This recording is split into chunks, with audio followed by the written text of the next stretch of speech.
শুভেচ্ছা জানিয়ে আমি এমন একটি গান আপনাদের শোনাচ্ছি। এই গানটির সাথে আমার অনেক স্মৃতি জড়িত, কারণ এই গানটি গেয়ে একসময় আমি 2 ঘন্টার জন্য অ্যারেস্ট হয়েছিলাম। আমার অপরাধ, আমি নাকি খালেদা জিয়াকে ঘোষাটি বেগম বলেছি। আসলে আমার গানটার মধ্যেই এমনটি ছিল। আমার এই গানটি কথা লিখেছেন এবং সুর করেছেন মিল্টন খন্দকার।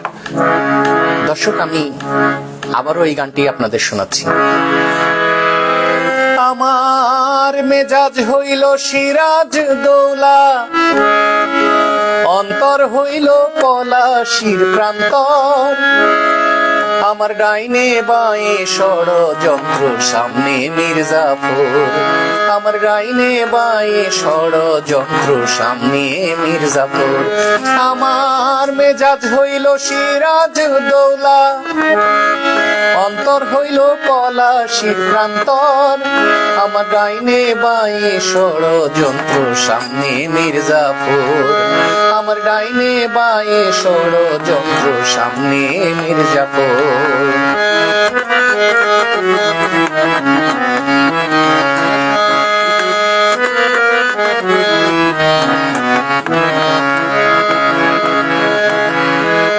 কপাল গুনে জোটে আপন ঘষেটি বেগম, সেই তো ডেকে আনলো কালো মেঘ। নতুন একটা দেশ গড়তে দিল না যে মোহাম্মদী বেগ।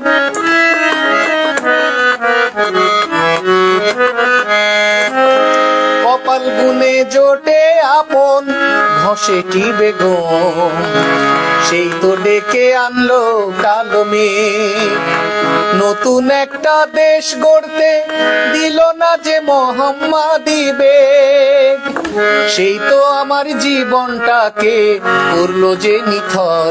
আমার সামনে মির্জাফর, আমার সামনে মির্জাফর। আমার মেজাজ হইল সিরাজ দৌলা, অন্তর হইল পলাশির প্রান্তর। আমার ডাইনে বাঁয়ে ষড়যন্ত্র, সামনে মির্জাফর। আমার ডাইনে বাঁয়ে ষড়যন্ত্র, সামনে মির্জাফর।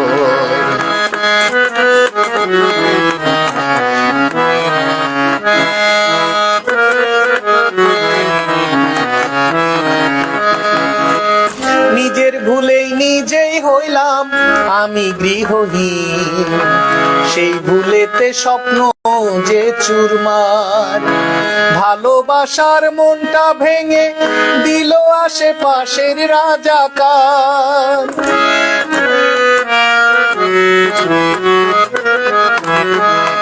নিজের ভুলেই নিজেই হইলাম আমি গৃহহীন, সেই ভুলেতে স্বপ্ন যে চুরমার। ভালোবাসার মনটা ভেঙে দিল আশেপাশের রাজাকার।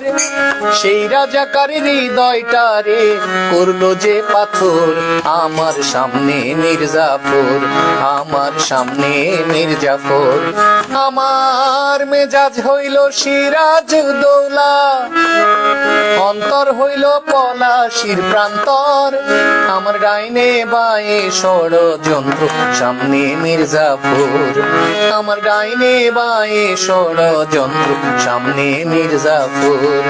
আমার ডাইনে বাঁয়ে ষড়যন্ত্র, সামনে মির্জাফর। একটু যদি গল্পটা বলতেন, আসলে সেই সময়টি আপনার সঙ্গে কি ঘটেছিল? সেই সময় 1/11 অর্থাৎ তত্ত্বাবধায়ক সরকার ক্ষমতায় ছিল। সেই সময় একটি মঞ্চ হয়, বিভিন্নভাবে আন্দোলন হয় যে আমরা সুষ্ঠু নির্বাচন চাই, দেশে সুন্দর সরকার আসবে, দেশটা উন্নয়ন করবে। ঠিক সেই সময় একটি মঞ্চ তৈরি হয়। মঞ্চটি হয়েছিল কুষ্টিয়াতে, স্বাধিকার থেকে স্বাধীনতা আন্দোলনের যে মঞ্চটি করা হয়, অর্থাৎ মিউনিসিপাল মার্কেটের সাথে। ওই মঞ্চে আমি এই গানটি গেয়েছিলাম। আমার ধারণা যে বিএনপির কোনো না কোনো নেতা গানটি ফোনে উপর মহলকে শোনায়। আমি কিছু বুঝে ওঠার আগেই শিল্পকলা থেকে আমাকে অ্যারেস্ট করে নিয়ে যাওয়া হয় এবং 2 ঘন্টা রাখা হয়। বিভিন্নভাবে জিজ্ঞাসাবাদ করা হয়। আমি একই কথা বলি যে এই গানটি আমি গেয়েছি, আমি কাউকে মিন করে গাইনি, বাস্তব প্রেক্ষাপটে আমি গানটি গেয়েছি। এবং গানটি তো আমার লেখা না, গানটি কথা ও সুর মিল্টন খন্দকারের। তারপরে ওনারা আমাকে ছেড়ে দেন। এইটি ছিল আমার কষ্টটা, সেখানেই ছিল যে আমি আমার মতো একজন মানুষ, খালেদা জিয়াকে ঘসেটি বেগম বললেই কি, খালাম্মা বললেই কি, আসলে আমি অত বড় পর্যায়ের একজন মানুষ না যে আমার বিচার করতে হবে বা আমাকে শাস্তি দিতে হবে। কেন অ্যারেস্ট করেছিল, প্রেক্ষাপটটা কি ছিল সেটা যদি একটু তুলে দেন। তখনকার প্রেক্ষাপটটা ছিল যেটাকে আমরা বলছি 1/11 সেনা শাসন, মানে নেপথ্যের সরকার,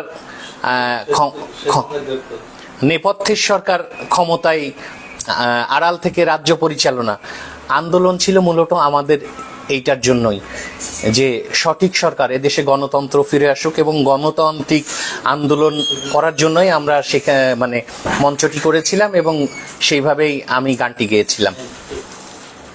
যখন এই প্রেক্ষাপট নিয়ে গানটা আসলে আপনার ভিতর থেকে এসেছিল, নাকি আপনি আসলে সেই মঞ্চে যখন উঠেছিলেন তখন কি ঠিক এই গানটা গাওয়ার উদ্দেশ্য নিয়েই, মানে আগে থেকেই প্রেক্ষাপট অনুযায়ী? আগে থেকে প্রেক্ষাপট অনুযায়ী গানটা আমার ভেতর থেকে এসেছিল, এবং ওগো প্রেয়সী নাম করে একটা অ্যালবাম সঙ্গীতার প্রযোজনায় মার্কেটে এসেছিল।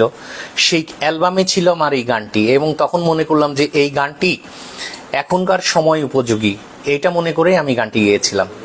এই প্রেক্ষাপট, এখনকার বর্তমান প্রেক্ষাপটে যে পুনরায় আপনি আবার এই গানটি গাইলেন, কি জন্য গাইলেন, বা এই গানটা গেতে আপনি কেনই বা পছন্দ করেন?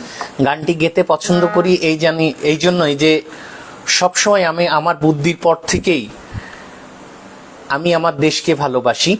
কারণ যে দেশে 9 মাস রক্তক্ষয়ী সংঘর্ষের পরে যে দেশটি স্বাধীন হয়, গানটা আমি এই জন্যই গাই যে আমি যদি আমার বাস্তব প্রেক্ষাপট ধরি, অঘোষিত হলেও আমার ফাদার একজন শহীদ মুক্তিযোদ্ধা, নাইবা হলো ঘোষণ, নাইবা মানে স্বীকৃতি পাইনি, তা তো আমার আফসোস নেই, কারণ আমার ভয় সেখানেই ছিল। এখন বুদ্ধি হওয়ার পরে যদি শুনতাম যে আমার ফাদার একজন রাজাকার ছিল, আসলে আমি লজ্জায় মাথা তুলে দাঁড়াতে পারতাম না, সমাজে কোনো কথা বলতে পারতাম না। কিন্তু আমার ভালো লাগে এটাই যে আমার ফাদারের সোর্সে আমি কিছু পাইনি, বা রাষ্ট্রীয় কোনো সুযোগ সুবিধা আমি ভোগ করিনি। আমি একজন দৃষ্টিহীন মানুষ, লেখাপড়া পাশাপাশি গান শিখেছিলাম। আমার শরীরের প্রতিবন্ধকতা নাই, আমি আমার মনের প্রতিবন্ধকতাকে বড় করে দেখেছিলাম।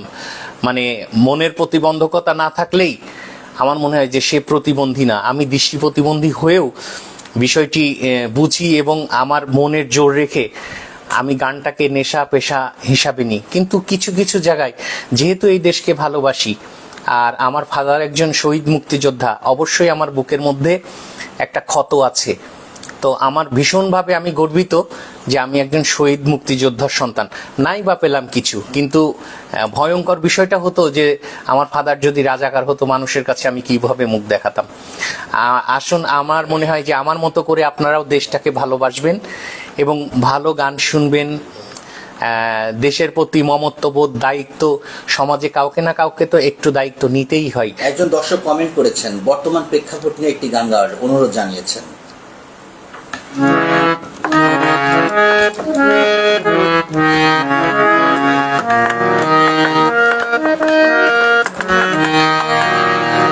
জন্ম থেকে জ্বলছি মাগো, আর কতদিন বলো সইব, এবার আদেশ করো, তুমি আদেশ করো, ভাঙুনের খেলা খেলবো। জন্ম থেকে জ্বলছি মাগো, জ্বলছি মাগো।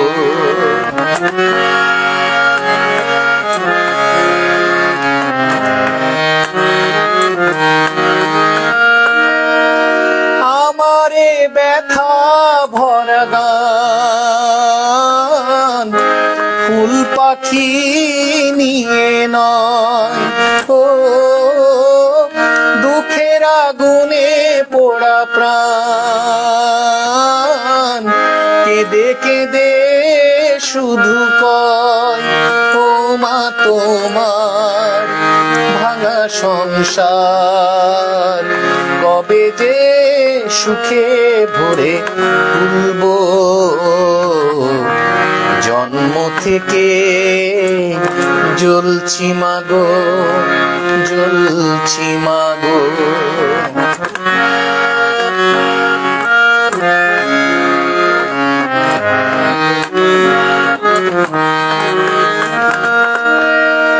আমি তো দেখিনি আলো জীবনে কোনো দিন, ও কত আশা ভালোবাসা আধারে হলো যে মলিন, দিন চলে যায় দাও বিদায়, সময় হলে ফিরে আসবো, জন্ম থেকে জ্বলছি মাগো। আর কতদিন বলো সইব, এবার আদেশ করো তুমি, আদেশ করো, ভাঙনের খেলা খেলবো, জন্ম থেকে জ্বলছি মাগো, জ্বলছি।